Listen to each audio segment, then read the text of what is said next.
Seus olhos, começa a falar palavras de adoração a Ele. Ele tem sido bom com você? Amém. Quem ouve? Ele tem sido bom com você? Amém. Então feche seus olhos, fala a palavra de adoração a Ele. Ele é o único que é digno de todo louvor, de toda adoração, de toda gratidão no nosso coração.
amor do nosso Deus.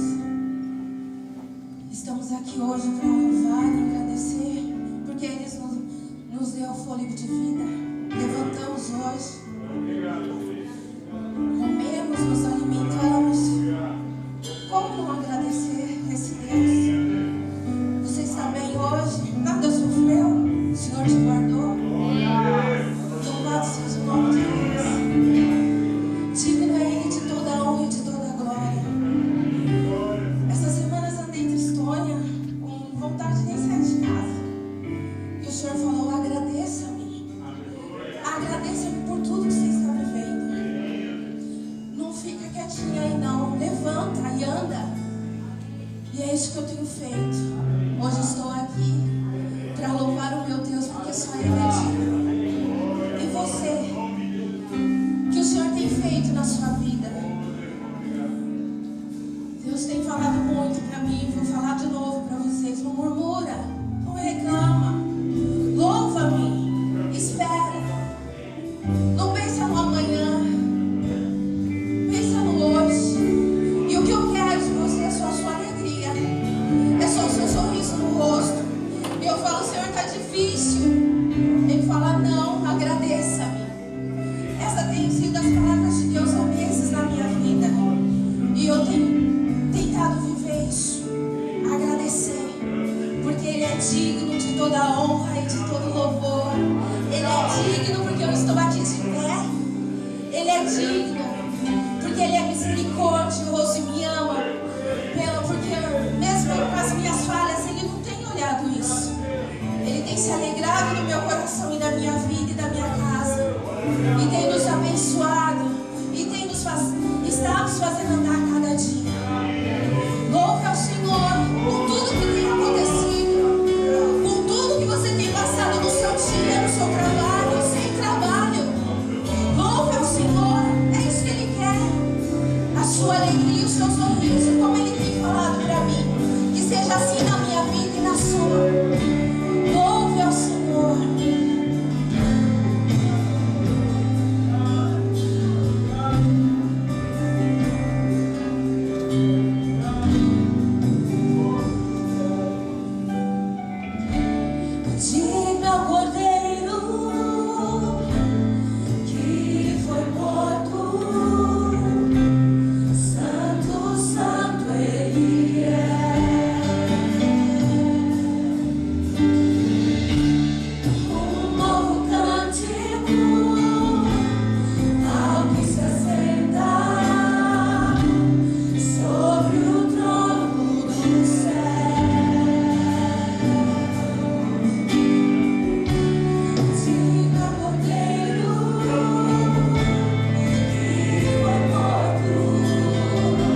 Deus é fantástico. E a igreja em Cuba está indo muito bem, obrigado. O sistema, o regime, está uma loucura. Eu vou deixar eles também irem falando para me ajudarem. A pobreza, sim, é um grande alfabetismo lá, mas não tem comida, não tem um monte de outras coisas, não tem esperança. É um país aí cantado em verso e prosa por tantos artistas brasileiros como o Paraíso. Quando a gente foi para lá, nos nossos WhatsApps e e-mails que a gente mandava de lá para cá, a gente tinha um code name, né, que era Paraíso. Então a gente não colocava o nome do país, porque às vezes algumas mensagens são censuradas, são pegas, né? Então a gente falava, estamos aqui no Paraíso hoje, no 3º, 4º dia da nossa viagem, tal. E é incrível como Deus está em todo lugar. É incrível como Deus está em todo lugar. Então, vou passar a bola para o Wilson, que o Wilson fez a seleção das fotos. Talvez apagar um pouquinho mais de luz mais da frente, acho que para as fotos ficarem melhores. Isso, aí já fica bem legal. Está com você a bola, Wilson. Se alguém não sabe por que nós vamos fazer essa viagem, nós vamos fazer essa viagem para levar Bíblias, contrabandear Bíblias para Cuba. Porque em Cuba, para você entrar, você pode entrar no máximo com 2 Bíblias cada pessoa. E nós vamos levar essas 279 Bíblias para lá.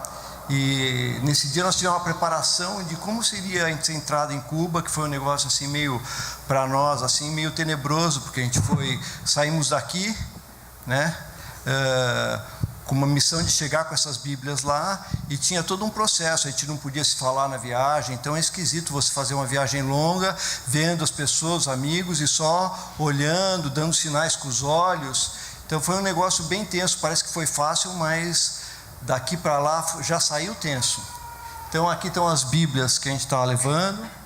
Nós tivemos 100 Bíblias, né, Wilson? 200. Essas amarelinhas eram 100 Bíblias que o pessoal da Bolívia, da cristã, da família da Bolívia, enviou para nós e nos ajudou. As outras 179 foram outros irmãos que conseguiram, né? Essas amarelinhas eram da nossa igreja na Bolívia, que estava abençoando o pessoal lá em Cuba.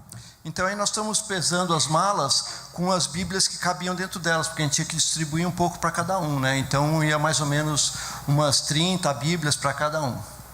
Uns 10, 12 quilos de Bíblia para cada um. Essa foto aqui é a chegada nossa em Cuba, e a cara do Gerson de surpresa, porque nós passamos com as 279 Bíblias. Era impossível. Nós já tínhamos sido preparados que as Bíblias podiam ficar presas, tem cachorro que fica andando no meio das pessoas, você é revistado, a mala passa por raio-x, é tenso o negócio. E quando a gente chegou aí, a cara nossa de... Opa, tinha mais uma.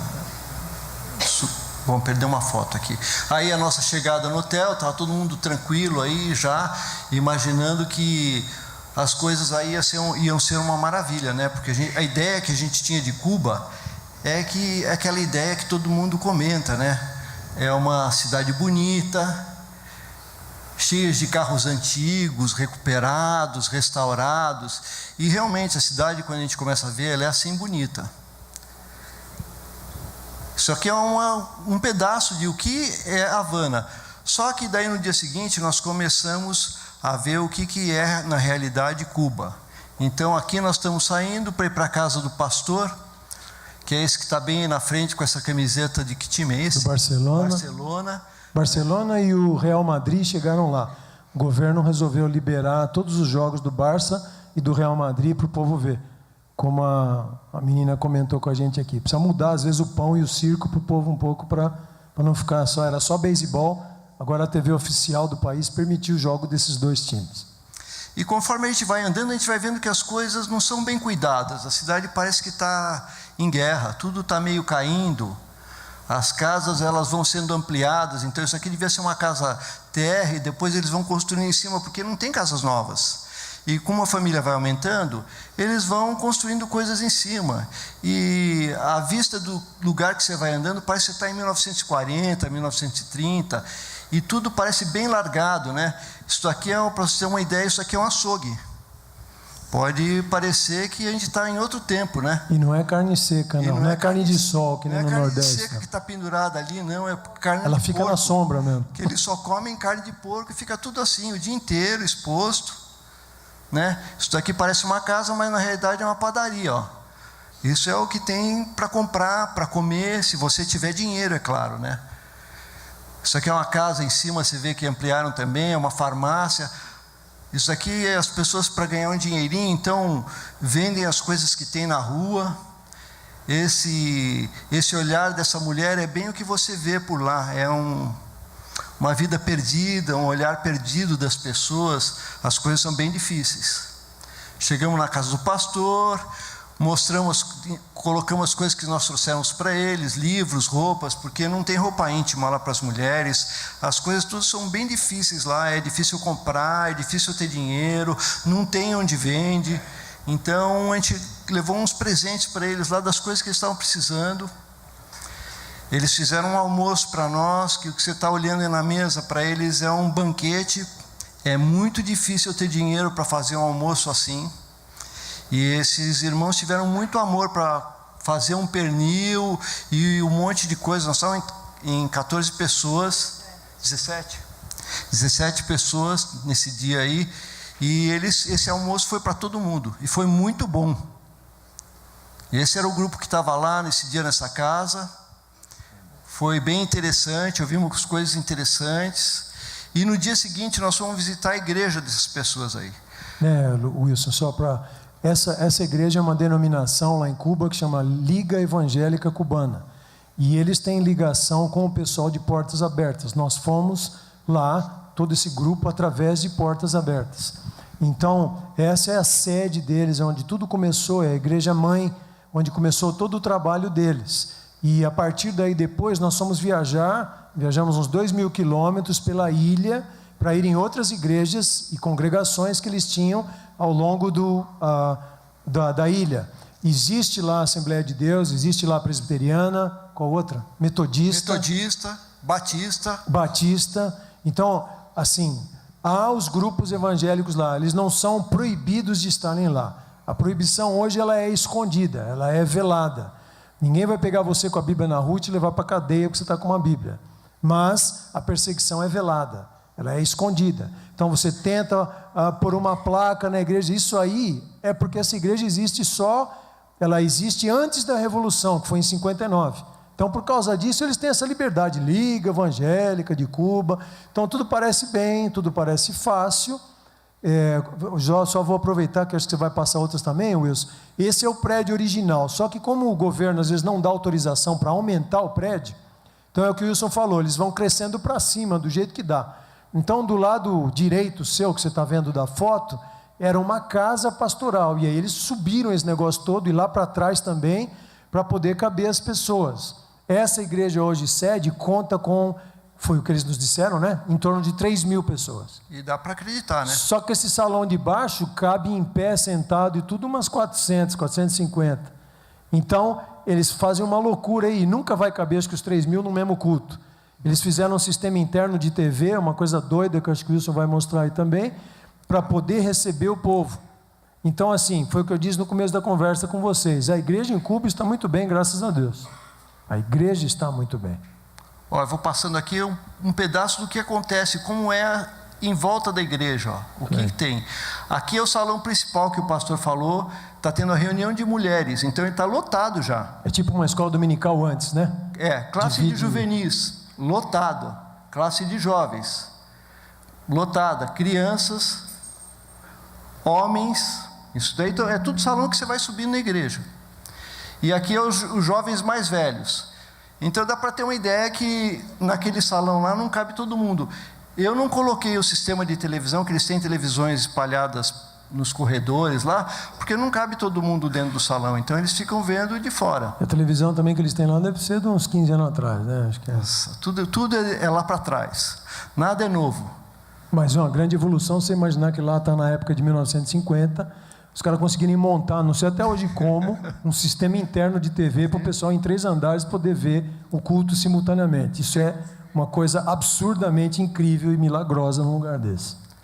Que é o louvor lá, que teve a participação do Gerson. Pessoal muito bom de música, você pode imaginar, de ritmo, os caras são demais. Fui tocar o baião lá com eles. Então acabou o culto, todo mundo cantando, só vinha me cumprimentar com despedia no final do culto e tal. A interação foi rápida e fácil, né? Bom, no dia seguinte nós fomos para Guinés e outras cidades também, né?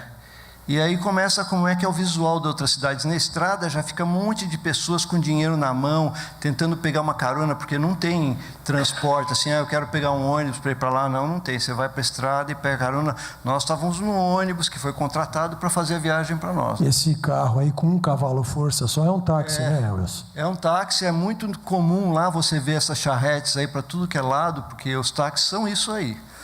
Aí vamos dando uma passada na cidade de Guiné, como é que é a cidade, como é que esse povo vive, né? Não pensa que isso aqui é subúrbio, não. Nós estamos no centro da cidade, as casas são assim mesmo, tudo destruído. As cidades estão assim, você olha assim, parece que é de outro século, nada é cuidado. Por incrível que pareça, uma loja de roupa reciclada. E é difícil você ver uma loja de roupa, um supermercado. Eu fotografei isso aí por causa disso. As ruas são esse estado aí, os carros ficam assim largados, os caras vão tentando recuperar. As pessoas, você vê esse ânimo estampado no rosto das pessoas. É um negócio que mexe com a gente. A gente saiu com uma ideia daqui que a gente vai ver as coisas ruins, mas quando a gente começa a andar nos lugares, a gente vê que as coisas são bem piores. Aí foi a primeira casa que a gente parou. A gente viu um sorriso, né? Que é uma igreja, e a gente parou para ouvir o testemunho e para entregar uma parte das Bíblias. É o que o Gerson falou, aqui a gente vê um sorriso.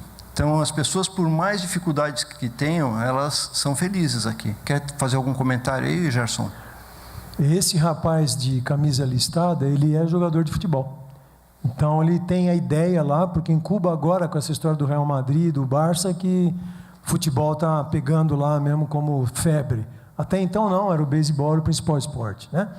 E ele estava em Havana, e agora ele está nessa cidade que é bem menor, mas ele está tentando juntar alguns rapazes, montar um time, falar de Jesus através disso. Quer dizer, a mesma estratégia em todos os lugares do mundo. E essa irmã, o sorriso dela, acho que fala tudo, né? Se a gente fosse contar a vida dela, eu acho que ela não teria muitos motivos para estar com esse sorriso, sinceramente. Mas Deus é bom, né? É a mãe dele. Aí nós partimos para a segunda casa, né? Fazer a segunda visita.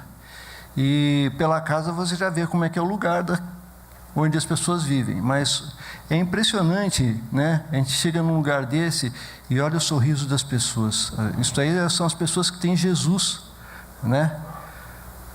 Como é que ela chama mesmo? Essa aí é a Judite. Essa moça, vale a pena falar um pouquinho dela.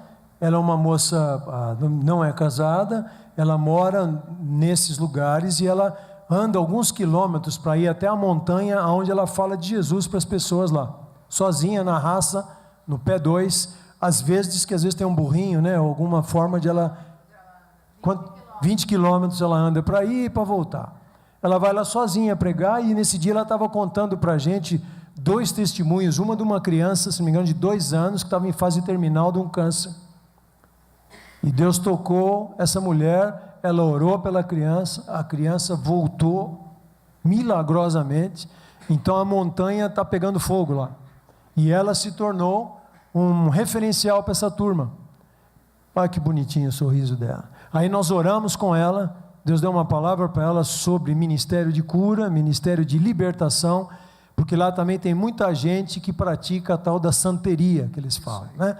Que é que nem o Brasil aqui, alguma coisa com espiritismo, um mix esse sincretismo religioso, então lá também há o catolicismo, então você mistura os santos do catolicismo com orixás do espiritismo, é muito parecido, e isso acontece lá também em grande quantidade. Um monte de gente vai atrás de santeria lá, e ela sozinha, essa mulher tem sido uma bênção. Veja o olhar dela, ela é só, mas ela viu uma criança em fase terminal ser curada. Olha o sorrisinho dela. E essa santeria que o Gerson falou, isso não é proibido, porque isso para eles é cultura, não é religião. Então tem uma separação que nem aí aqui. Do que é religião e o que é cultura. Isso aqui é como vivem as pessoas lá. Pena que essa foto ficou meio escura aqui no projetor, porque a família fica toda largada assim no chão. Essa é uma menininha que passou por mim, ela veio toda contente. Ela estava pedindo para eu tirar uma foto dela, e quando ela chegou perto eu também não resisti, fui... Volta lá. Aquilo lá é a cor da roupa do uniforme. Então é verdade sim que lá o analfabetismo é muito pequeno, talvez 1% ou menos do que isso. Isso é verdade. Só que assim, as chances do futuro são muito complicadas. Quando você é adolescente, eles te dão uma ficha. Cadê os adolescentes? Então aí, galera, cadê os adolescentes? Quando você é adolescente, você preenche uma ficha dizendo qual é a tua tendência religiosa. Então, se você escrever na ficha cristão, você depois não vai poder entrar na universidade, por melhores que sejam as suas notas. Isso é o que eu estou falando, é debaixo do pano também. Então, você vai lá e pergunta da universidade, fala, não, nós temos universidade, todos estudam aqui. Todos, menos os que confessam Jesus. Esses não podem entrar na universidade. Tem que se virar de outro jeito. E essa perseguição já começa desde a adolescência. Quando você quer escolher o seu futuro, ou você paga o preço de ser cristão, ou você nega e vai para a universidade e faz uma carreira. Esse é o astral que você vê as pessoas lá, não crentes, né? Sempre você vê essa posição, apoiado no joelho, isso é muito forte. Me marcou tremendamente isso daí. As casas você pode ver que a higiene, aqui já chegamos em outra casa, foi o final desse dia, já era de noite, pena que a luz aqui não está ajudando. É uma casa bem pobrezinha também, onde as pessoas se converteram, são pessoas que levam o evangelho a outros lugares, então eles estavam ali ansiosos também para receber as Bíblias. A parede, se você reparar, ela é de isopor. O negócio é muito difícil. Até aí eu não tinha entendido bem qual era a dificuldade desse povo. Mas, como vocês podem estar olhando aí, os cristãos estão sempre felizes, não sei como, só por Deus mesmo, né? Todos ofereciam alguma coisa de comida para a gente. Eles não tinham, gente. Eles ofereciam o que eles tinham lá, davam melhor. Porque você entra numa cozinha dessa, não tem nada, não tem fogão, não tem geladeira. Aí, Isso aqui já foi o dia que nós acordamos de manhã, estavam em Las Tunas, é uma capital, né? De uma cidade, de um estado lá de Cuba. É uma cidade importante, mas a pobreza também continua muito grande. Nessa cidade aqui, a Fernanda chegou num ponto que ela não aguentava mais a viagem, ela só chorava. Na noite do primeiro dia, nós íamos rodar 3.000 quilômetros, mas quando nós rodamos os 800 primeiros, a Fernanda chegou num ponto que ela não aguentava mais. Só chorava, e nós tivemos que chegar para os pastores e avisar, olha, Fernanda, infelizmente, não vai aguentar, e nós vamos voltar para Havana. Gerou um certo constrangimento, foi difícil. Eu orei à noite, orei muito à noite nesse dia, e Deus só falava para mim uma coisa: confia em mim. E eu não via saída, porque nós estávamos num lugar longe, onde não existe condução fácil, e eu não sabia o que Deus ia preparar, e foi nesse dia, nesse café da manhã, que veio a resposta. Nós estávamos aí tomando café da manhã, e as pessoas preocupadas em tentar arrumar um hotel para a gente ficar em Havana, porque a gente também não tinha reserva, a viagem deles ia continuar para frente, e os pastores tentando arrumar algum lugar, quando esse senhor aí, esse pastor aí fantástico, chegou para mim e para a Fernanda e perguntou se a gente não queria ficar na casa deles, que o pessoal ia ter que seguir em frente e ia ter que voltar por esse caminho. E o melhor seria para nós ficarmos na casa dele, que a gente ia estar cuidando, ele ia estar cuidando de nós. E foi um acontecimento fantástico, porque Para mim, o melhor da viagem foi esse momento aí. Aprendi muito a respeito de Cuba. Senti, né, que as coisas de Deus acontecem em Cuba. Até esse momento eu achava assim que era alguma coisa muito pequena em alguns lugares. E essa minha visão foi se transformando com esse homem aí. Primeiro dia nós chegamos aí, o pessoal foi embora. Eu vou só dar uma reduzida aí. E a gente estava lá e a mulher falou: olha, é melhor vocês comprarem água, porque a água que tem aqui é melhor vocês não beberem, que vocês vão passar mal.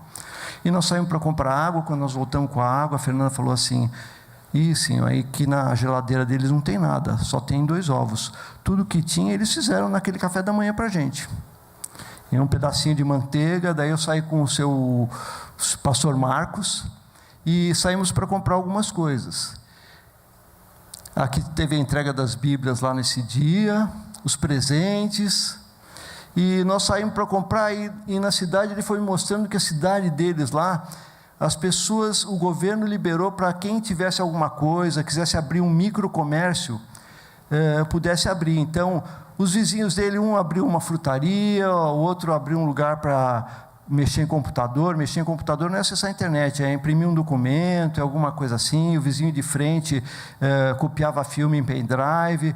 Vocês veem que as coisas vão sendo difíceis, né? Então, daí eu perguntei para o pastor Marcos como é que era a vida lá. Ele falou assim: os salários aqui vão de 10 a 40 dólares mensais. E os que ganham mais são os médicos e os pessoal do partido, que é político e tudo mais, ganha 40 dólares por mês. Tem que viver com isso. O governo dá comida, uma cadernetinha que parece uma caderneta de guerra assim, que eles vão lá nos lugares onde tem comida do governo, porque tem comida do governo e agora tem essas comidas que você pode comprar. Mas precisa ter dinheiro, e ninguém tem dinheiro. É uma cidade que vive sem nada. A refeição que eles fazem é uma vez por dia, e a comida geralmente dura para 15 dias. O resto do mês eles comem pãozito, é um pãozinho que vem num caminhão, e o cara do caminhão vai distribuindo de pessoa em pessoa na cidade. As coisas lá são bem precárias e bem primárias. Isso aqui é o lugar onde compra carne. O cara chega com porco de manhã. Açougue. É o açougue, corta o porco na calçada e põe aí para vender, do jeito que você está vendo. E no primeiro dia eu saí com o pastor Marcos, compramos o que tinha de verdura lá para comprar, compramos o que tinha de carne aqui também para comprar. Isso aqui, as pessoas que estão em volta dele, ali da casa dele, estão sempre alegres, porque são pessoas que já conhecem Jesus. Eu não tinha essa noção. Com o tempo, andando por ali, é que eu fui descobrindo. Isso aqui é um porco no rolete que está sendo feito na rua. As pessoas param e comem isso aqui como se fosse um churrasco grego. Uma pessoa que chegou na casa do pastor Marcos lá com o carro, parou na porta, depois puxou um fio, ligou na tomada na hora que ele foi embora, porque não tem como você comprar uma bateria nova para o carro. O carro acabou a bateria, se vira. Então esse cara se virava desse jeito. Ele tinha uma extensão, ligava na casa. Se não tivesse uma casa para ligar, liga, empurra e vai andando. Os transportes na cidade é tudo carroça. Então, estou falando de uma cidade capital, o transporte que tem é esse aqui. Chega a assustar, isso aqui é o rush deles lá, é só a pé, de bicicleta, táxi, bicicleta, carroça. É um negócio que quando você olha assim, você fica... A gente vendo uma foto assim não choca tanto, mas quando a gente está ali no dia a dia deles ali é bem forte. E daí eu saí com o pastor Marcos pela rua e ficava impressionado, porque todas as casas que ele passava, ele fazia questão de abençoar. As pessoas ficam muito na rua, porque a maioria não trabalha, come aquilo lá que o governo dá, que é meio uma Bolsa Família deles lá, que é essa comida que dá para 15 dias. E eles vão vivendo assim. Quando o pastor Marcos ia passando pela rua, todos eles saíam, porque o pastor Marcos primeiro abençoava e falava assim: que seja um dia de boas notícias para vocês hoje. E as pessoas parece que esperavam ele passar na rua para ouvir isso.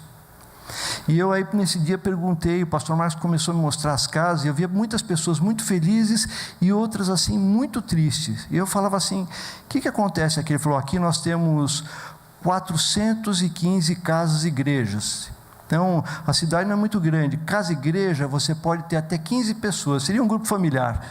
Você não pode construir igreja, mas você pode ter casa-igreja.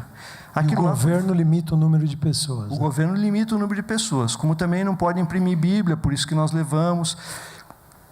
Então, a vida ali com o pastor Marcos, as coisas que me impressionaram, esse negócio, essa parte dele abençoar as pessoas, e as pessoas quererem ser abençoadas, elas saíam na rua, quando ele passava, para receber essa bênção, porque em terra onde não se tem nada, uma bênção é muito importante. A gente não dá muito valor para essas coisas, mas eu vi que essas pessoas dão muito valor.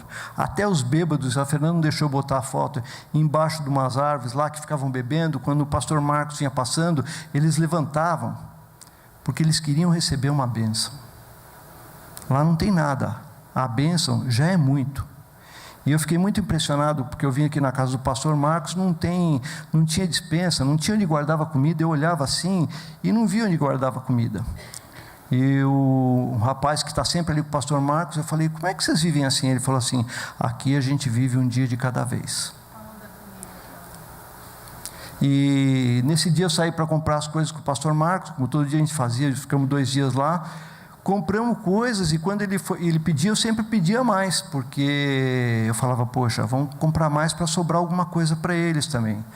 E quando chegava para fazer, a mulher dele, a Marilyn, fazia toda a comida. Eu falava, nossa, Marilyn, era para fazer bem menos, a gente come tão pouco. Ela fazia assim para mim, como quem diz, você não sabe de nada. E depois do almoço, eu vi que toda a comida que sobrou, ela começou a separar, e embrulhar, e pôr em saquinhos, e deixar em cima da pia. E eu fiquei prestando atenção, eu falei, uai, o que será que ela vai fazer com isso? Porque eu não vi onde é que tinha congelador, nada disso. A geladeira dela era uma geladeira bem fraquinha, até nem gelava a comida direito, né? E eu fiquei pensando, o que será que ela vai fazer com isso? E o dia foi passando, e aqueles saquinhos ficaram ali, em cima da pia, e ninguém guardava, nada. Mas quando começou a chegar a noitinha, começou a aparecer um monte de gente. Entrava na casa, conversava alguma coisa, uns minutinhos, até logo, passava pela cozinha e pegava um saquinho. E foi indo assim até que não sobrou nem um saquinho. E eu, aquele dia, que lá já foi uma facada para mim, porque eu fiquei pensando assim, será que eu teria coragem de pegar tudo que deram para mim, que eu não tenho nada, e distribuir para os outros? E eu vi que a vida lá é assim. A minha alegria está no meu irmão. Se ele estiver bem, eu vou estar também. E se ele estiver bem, se ele tiver alguma coisa, ele vai dividir comigo. Se divide tudo. É sobrenatural isso daí. É um negócio que eu fui dormir à noite, a minha cabeça dava a volta assim, porque eu não me conformava com essas coisas. É muito difícil viver num lugar desse. E Deus dá para eles a alegria de viver. Daí eu fui conhecer essa igreja que o pastor Marcos fez, que é uma igreja grande nesse lugar, e o governo quis demolir essa igreja. Ela não está parecendo uma igreja daqui, ela está parecendo uma casa, porque o governo quis demolir, e eles transformaram ela meio que numa casa. Então, você está vendo uma fachada aqui, que parece que tem umas janelas, do lado esquerdo meu, aí esquerdo de vocês, ele fez um quartinho e um corredorzinho que a pastora mora, porque se não morasse alguém no lugar, o governo ia demolir.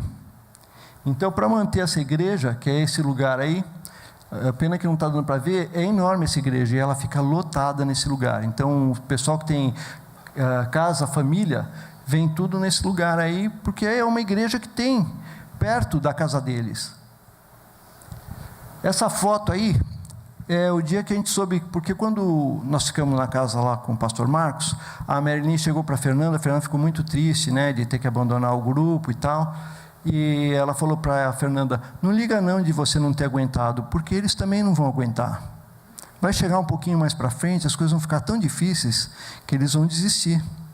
Eu achei que ela falou isso só para animar a Fernanda, mas eu vi que ela conhecia bem as coisas, porque passou um dia, no dia seguinte nós acordamos de manhã, estava uma confusão na casa, porque tinha que preparar um jantar, porque o pessoal tinha desistido e estava voltando.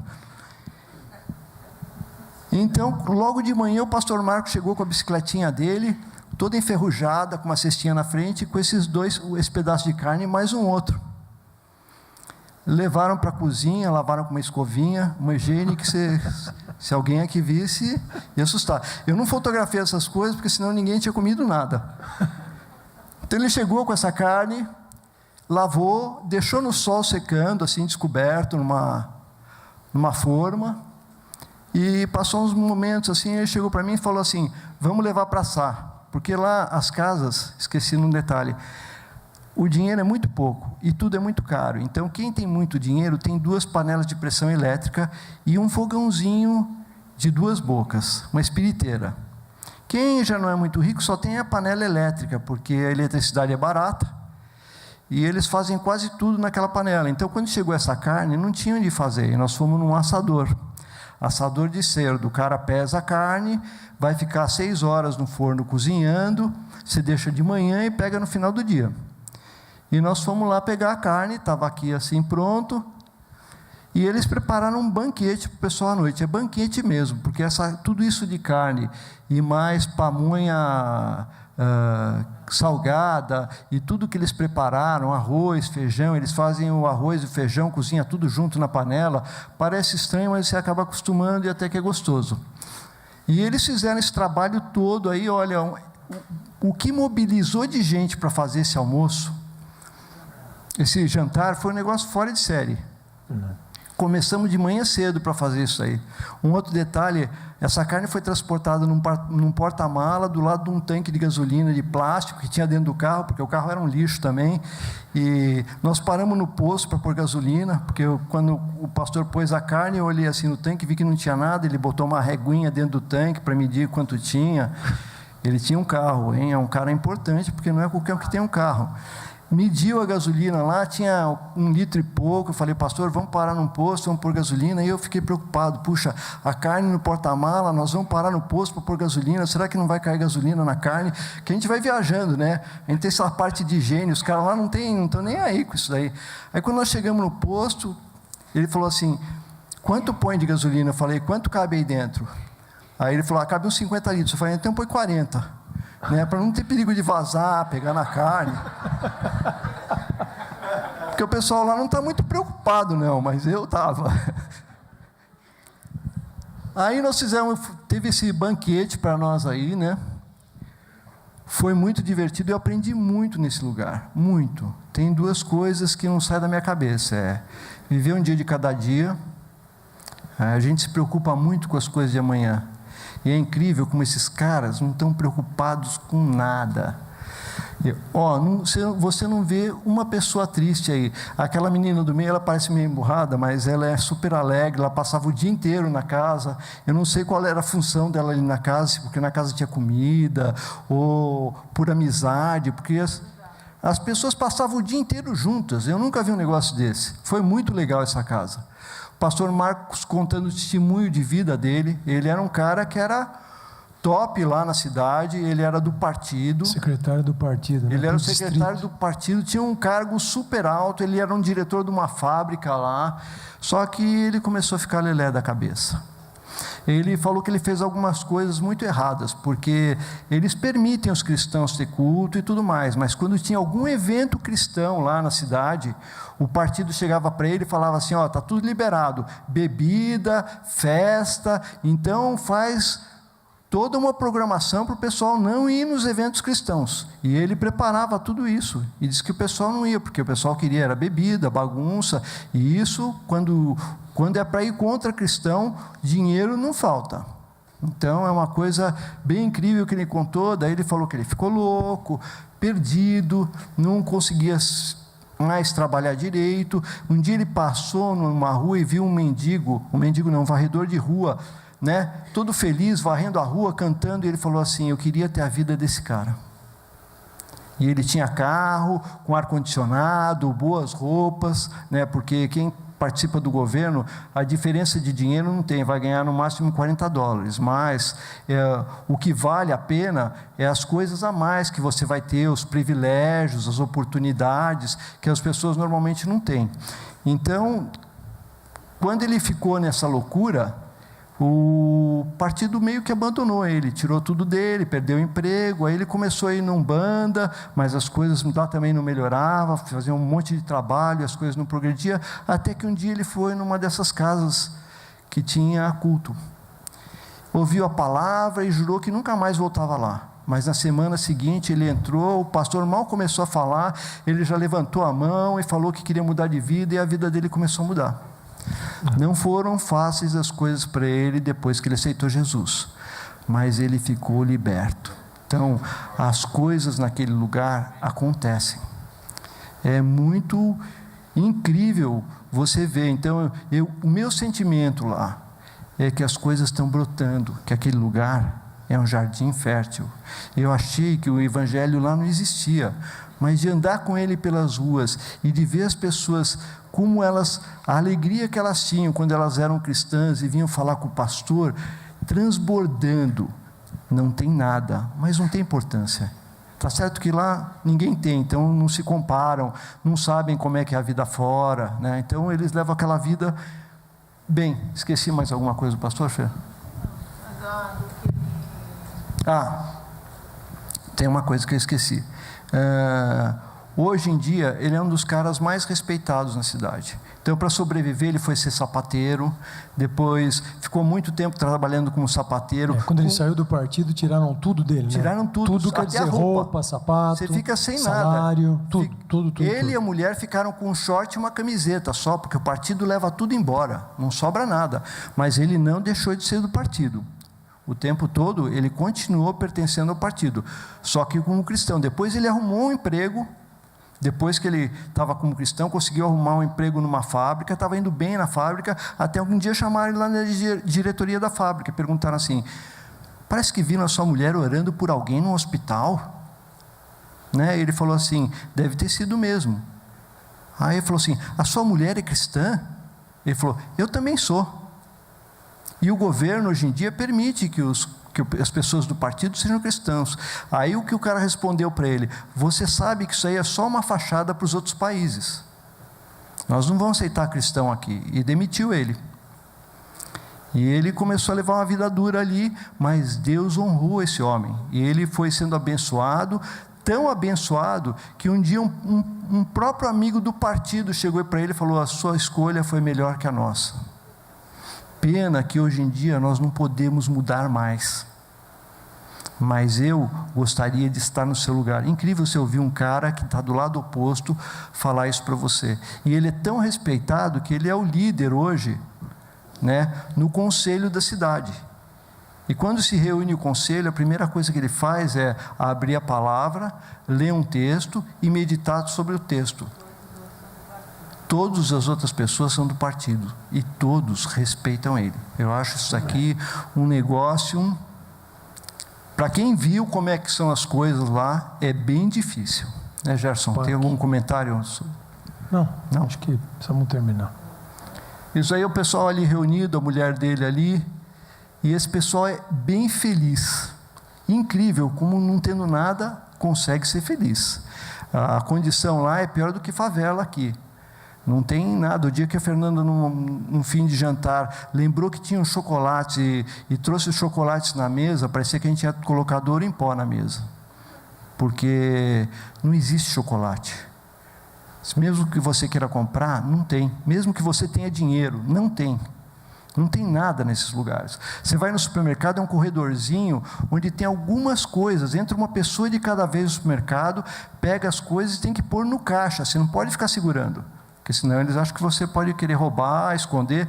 Pegou da prateleira, leva no caixa. O caixa conta 1000 vezes aquilo que você está levando, porque ele não pode errar, porque tudo é muito caro e é muito difícil comprar. Daí nós partimos para um seminário, né?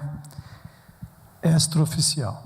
Extraoficial. É duro de acreditar que esse lugar aí é um seminário. Pelo estado das coisas, é muito deprimente você ver. Nesse lugar aí não tinha banheiro. Tinha um banheiro feminino, né? Um balde.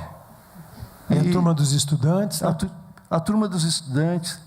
Tão triste, ó, todo mundo desesperado. Pô, não tem banheiro aqui, olha a cara deles.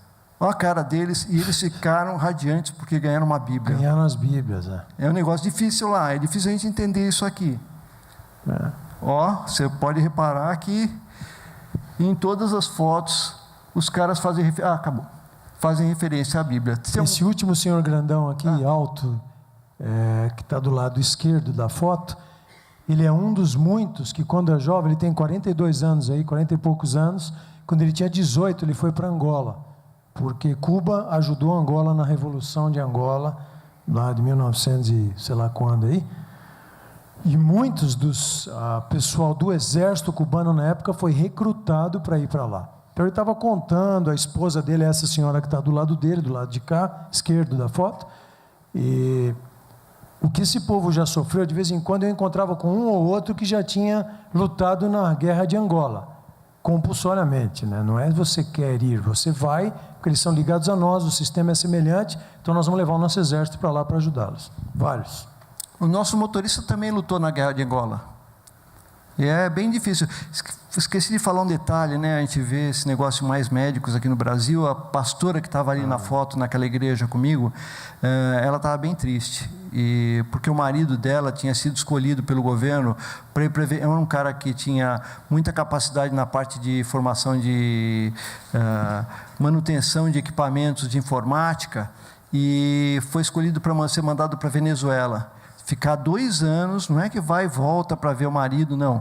Fica 2 anos lá, e ela, como brinde, ia receber $50 por mês. Então, a gente imagina que o Mais Médicos é mais ou menos alguma coisa assim. Vem para cá, fica 2 anos, e quem está lá recebe uma merrequinha, porque $50 para eles é muito dinheiro. Essa moça, se não me engano, eu conversei com o irmão dela, né? Eu não lembro nem se foi, com quem que foi, mas... Primeiro ela foi para a Venezuela espontaneamente, depois mandaram ela ir para um outro lugar e também mandaram para o Brasil. Ela não veio de livre espontânea é pancada, né?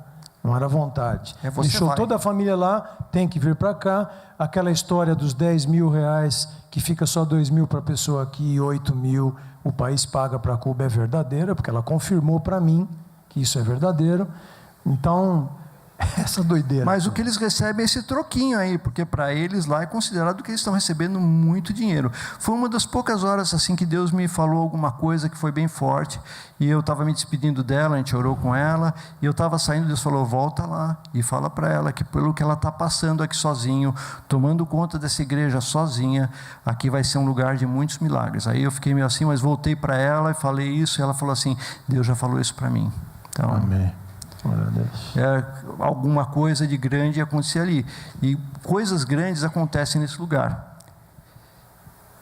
E aqui ao final da nossa viagem, a gente... Aeroporto de Guarulhos, 6 horas da manhã. É nóis. Chegamos aqui, nem acreditamos, banheiros funcionam, tem lugar para você ir. O chão parecia limpo, assim. Parece que é bobagem essas coisas, mas você entrava nos lugares lá, dava medo. Tinha dias que nem eu, como homem, falava: não, hoje eu vou aguentar firme aqui, porque não tem jeito. É difícil, né? O Gerson viu um lugar lá no acampamento dos jovens lá, de formação lá. Daquele instituto de formação, aquele seminário lá. Eles tinham um toalete lá, eu acho que deve ser parte do rito para você decidir se você vai servir a Deus mesmo ou não. É um negócio meio interessante. Não tem muito a distinção de fossa séptica e poço, não sei porquê, mas não tinha muito. E foi a primeira vez que eu fui a um toalete, do lado assim, dava para ver, porque tinha as madeirinhas separando, havia alguns porcos do outro lado que ficavam cantando, enquanto a gente aqui, né, do lado de cá, procurava se resolver nas suas necessidades básicas, né? Interessante. Interessante. Isso aí. Mais alguma coisa? Muito obrigado. Alguma coisa, Miriam, Fernanda? Pode acender a luz, por favor? Eu fiquei muito feliz de Wilson e Fernanda poderem ir conosco. Tiveram as experiências deles também, como eles já contaram. Pergunte mais para eles depois. Não se preocupe que eu não vou pregar, não precisa ficar assustado, calma. Eu vou ler um versículo para vocês, 2 versículos, para resumir isso aqui que nós conversamos aqui. Mas eu fiquei muito feliz de eles irem, porque aconteceu muita coisa com eles, na vida deles, por participarem dessa experiência. Não sei se eles vão ser chamados por Deus ou não, mas isso não é muito o que vem ao caso. O que vem ao caso é nós termos da parte de Deus para nós, aonde Deus quer que eu chegue.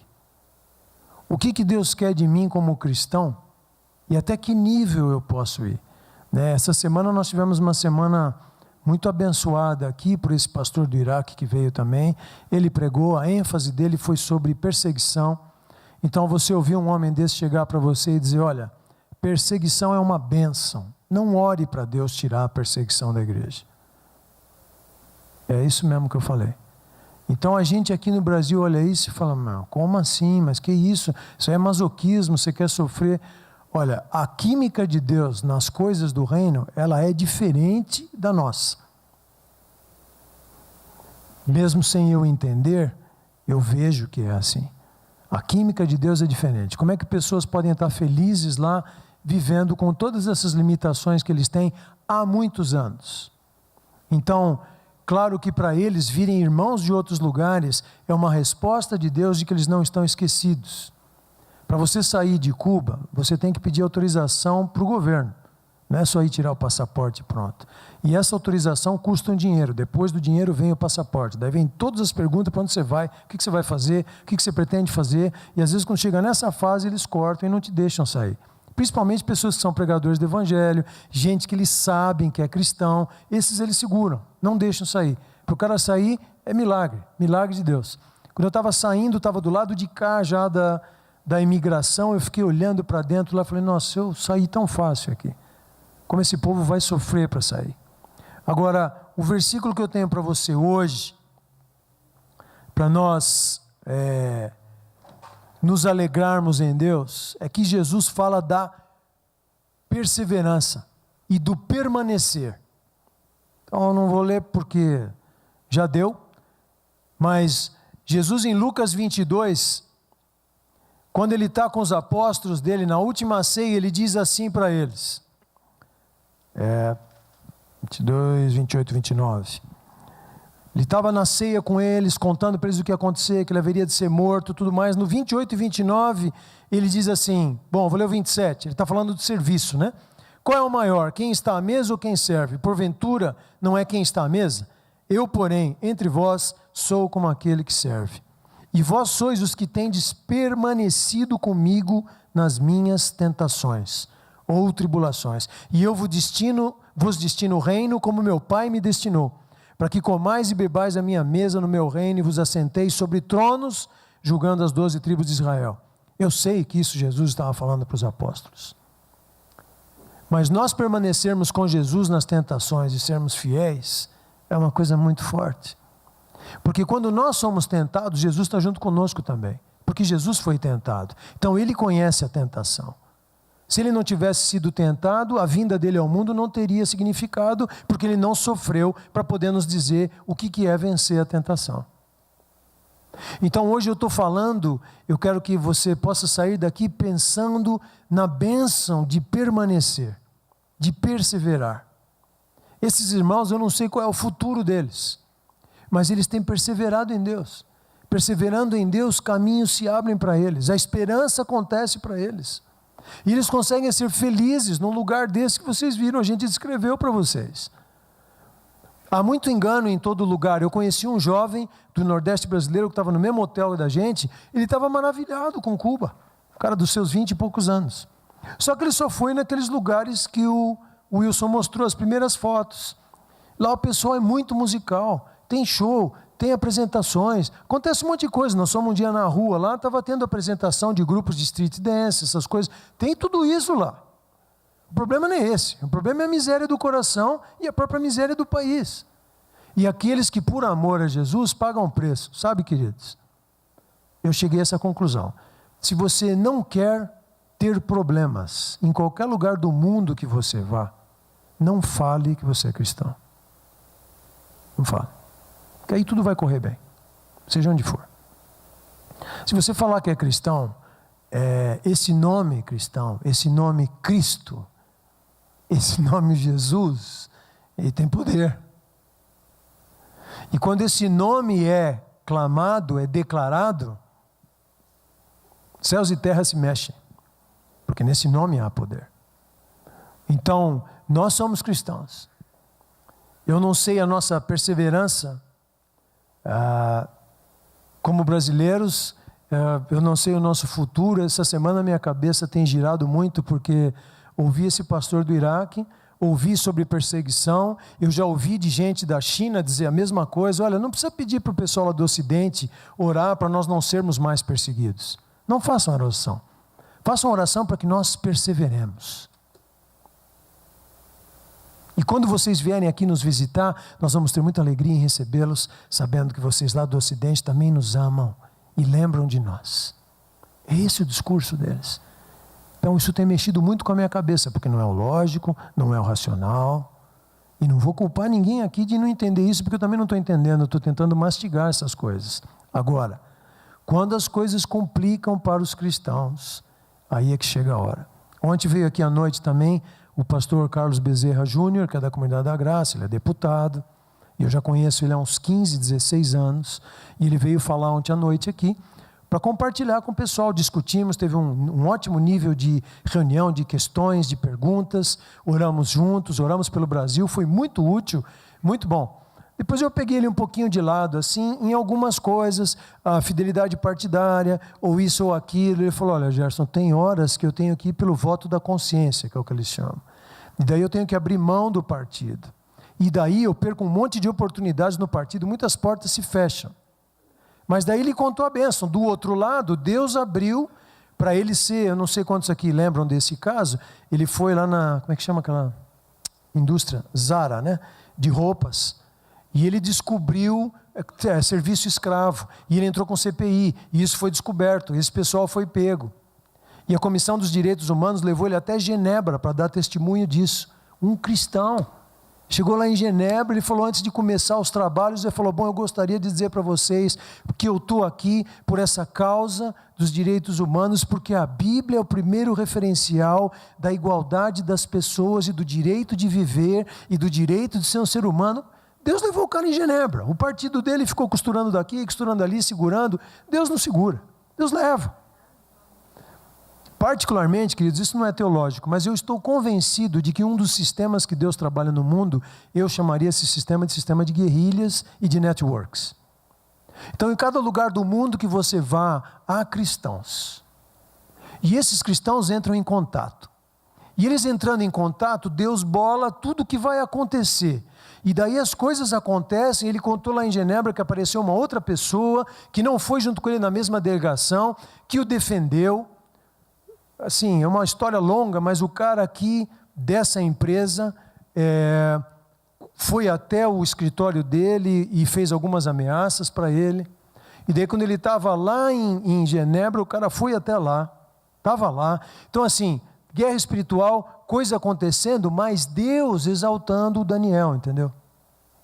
Deus exaltando o José.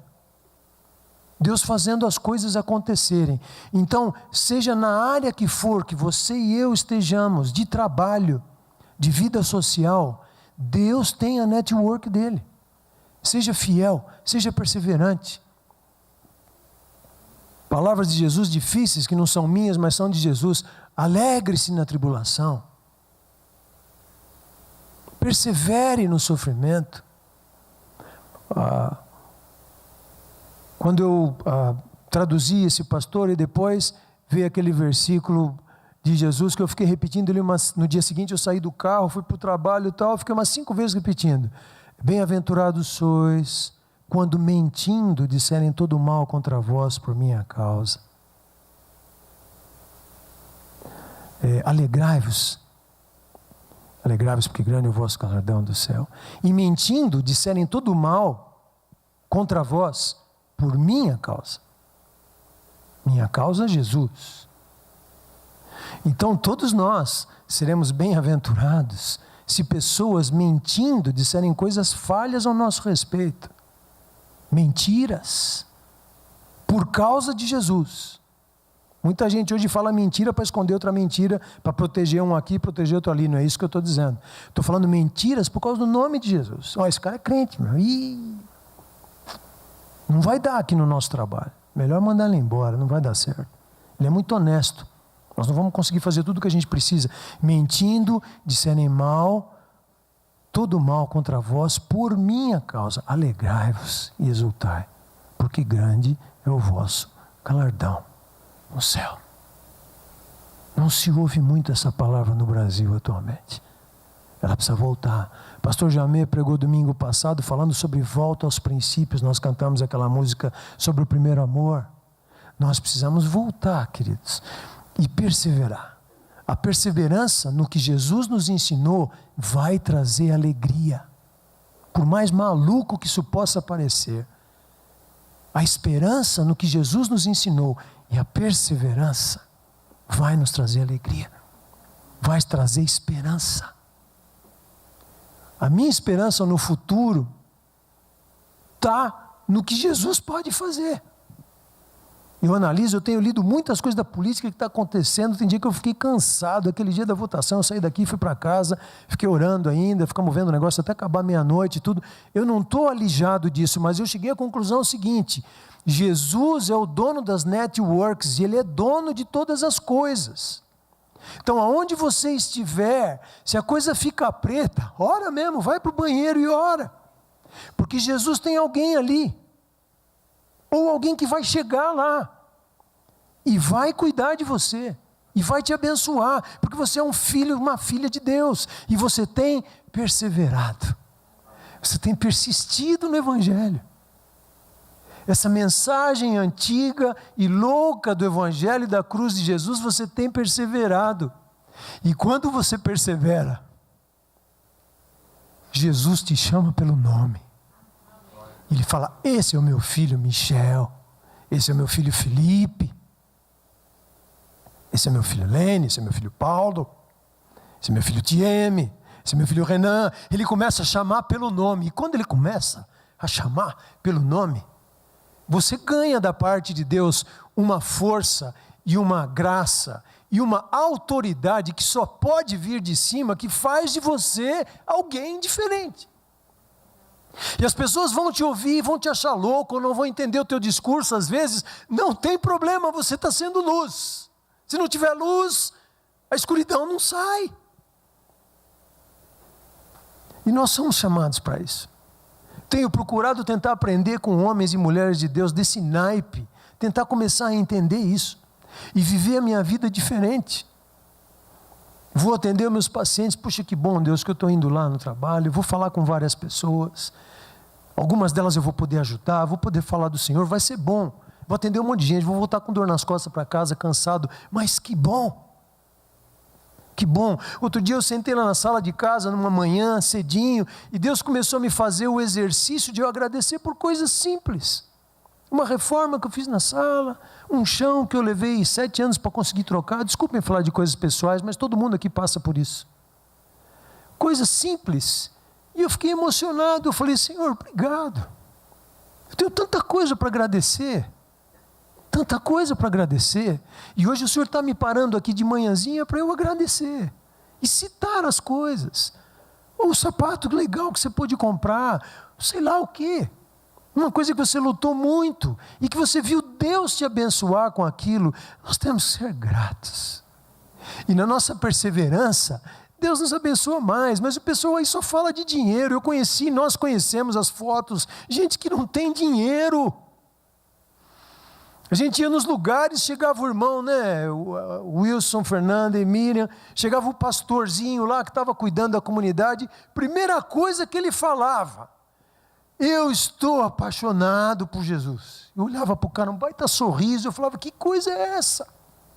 E a segunda ele falava: e nós estamos aqui para ganhar Cuba para Jesus. Pô, eram os 2 motos deles. É isso aí. Estamos aqui para ganhar a nossa ilha para Jesus, e eu estou apaixonado por Ele. Aí você via a esposa, os filhinhos, o casebre, o banheiro que não tinha, a comida, que eles traziam o melhor deles para nos dar. Eu falei: Deus, tem que ter uma química nisso, que nós precisamos aprender. Eu não quero ser, Senhor, um reles. Eu não quero só dizer que eu sou cristão, porque meu pai é cristão, minha mãe também, eu nasci no berço cristão. Deus sempre foi bom comigo, eu nunca tive nenhum problema sério, então que bom, eu sou cristão. Não. Que nível nós queremos entrar na perseverança com Jesus, para que num dia Ele nos encontre e diga: servo bom e fiel, sobre o pouco fosse fiel, sobre o muito te colocarei. Entra no gozo do teu Senhor. Amém, queridos? Vamos ficar de pé para orar. Queria te dar alguns segundos. Isso não se faz agradecimento não se obriga alguém a agradecer.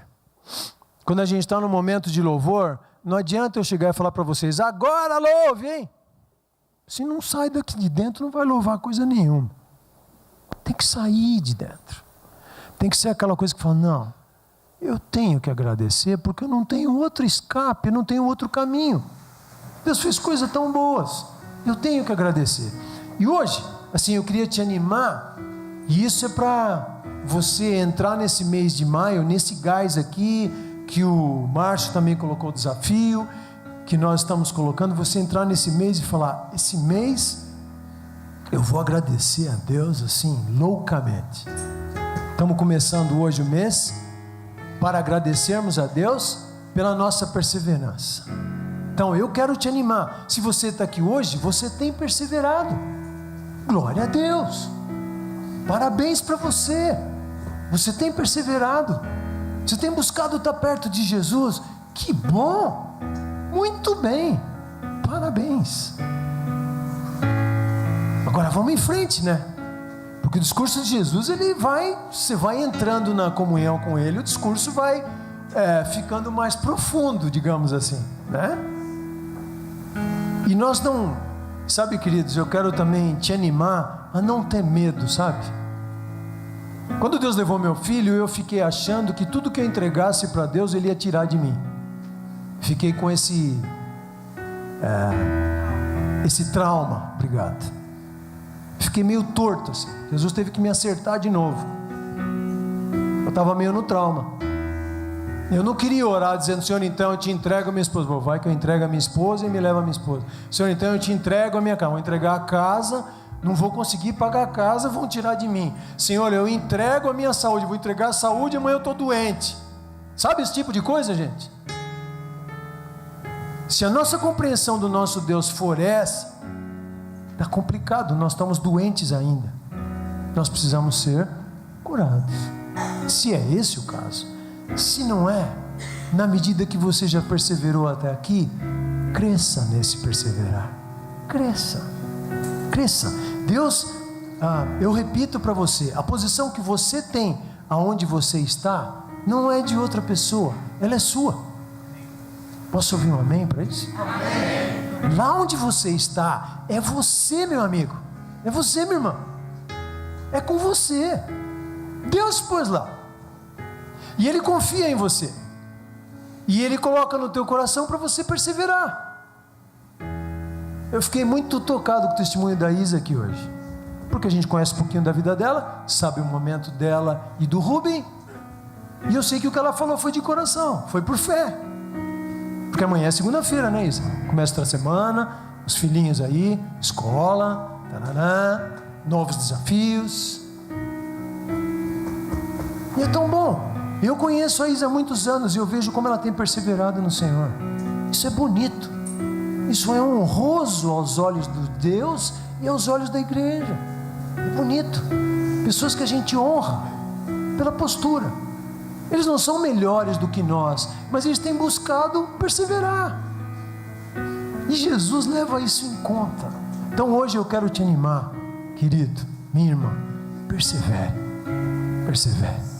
O gozo de Jesus, João 15, eu ia mostrar aqui, João 15 fala que o gozo de Jesus toma conta de nós, por nós perseverarmos. A igreja primitiva, ela perseverava no quê? No templo e nas casas, não era? No partir do pão, no compartilhar da palavra, eles iam o quê?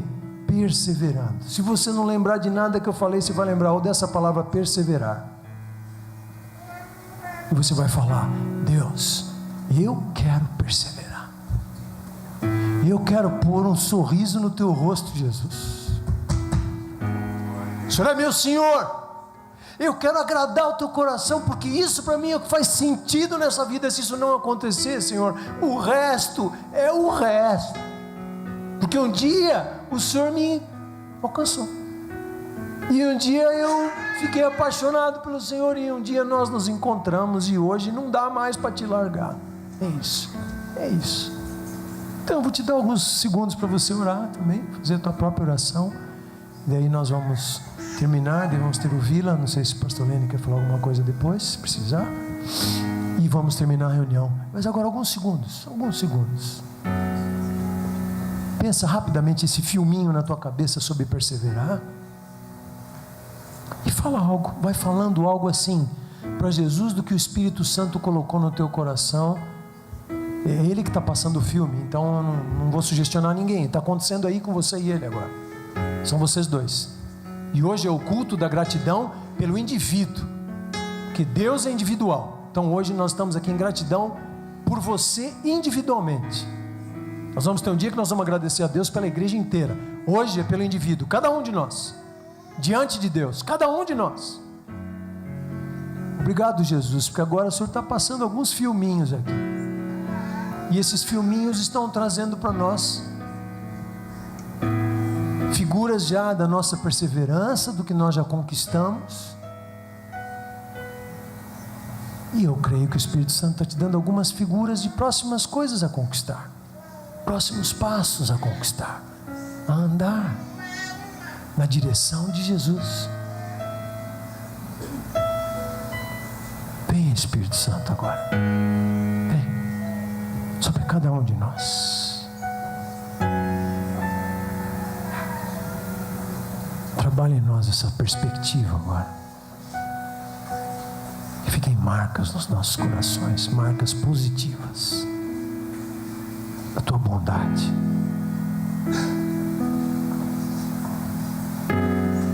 Em nome de Jesus, Senhor, cada um de nós.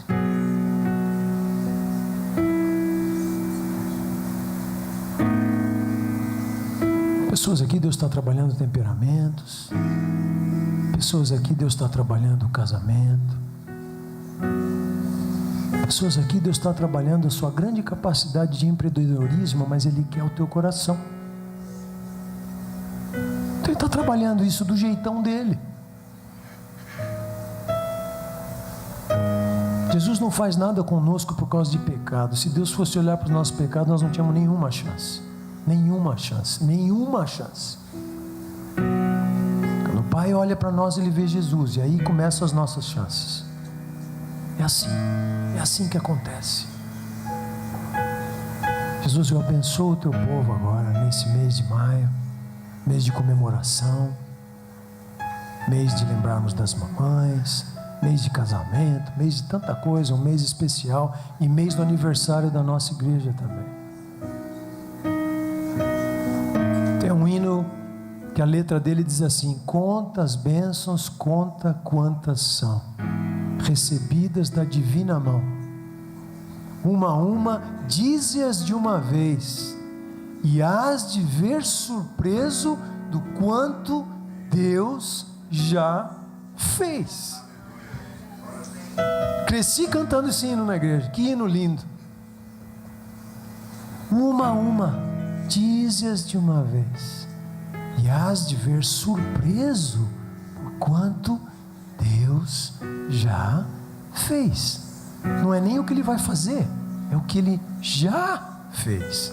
O que vai fazer então vai ser maravilhoso. Eu declaro isso sobre a sua vida. O que Ele vai fazer vai ser maravilhoso, vai ser tremendo, porque você está do lado de Jesus. Aos olhos dos homens, algumas coisas vai parecer que você está sendo perseguido, que estão te largando, que estão te deixando de lado, que estão te podando, que estão te criticando, que estão fofocando. Algumas coisas humanamente vai parecer esquisito. Aí você vai ouvir Jesus falar: bem-aventurado filhinho, você está do meu ladinho aqui e eu não vou te abandonar. Abençoamos, Jesus, o teu povo, abençoamos a tua igreja. Te agradecemos nessa noite, trazemos diante de ti as nossas mãos com ofertas, Senhor, sacrifícios de gratidão, de alegria diante do Senhor, por esses 36 anos, pelo que o Senhor tem feito por nós, por estarmos ao teu lado, por não termos caído, Senhor, porque quando caímos o Senhor nos levantou, e estamos aqui, estamos perseverando, e o Senhor nos chama de filhos, e o Senhor nos coloca à mesa junto contigo. Obrigado, Jesus. Essa é a esperança dos cristãos, essa é a nossa esperança. Então, Senhor, nesta semana, como já foi declarado aqui por outros irmãos também, que haja testemunhos, Senhor, testemunhos da gratidão, testemunhos da celebração, testemunhos da alegria do Senhor, a alegria do Senhor, que é a nossa força. Sobre toda a igreja, Senhor, nós os abençoamos seus filhos, abençoamos suas casas, e te agradecemos por esse mês de colheita que o Senhor vai dar para nós, em nome de Jesus, amém, amém, queridos.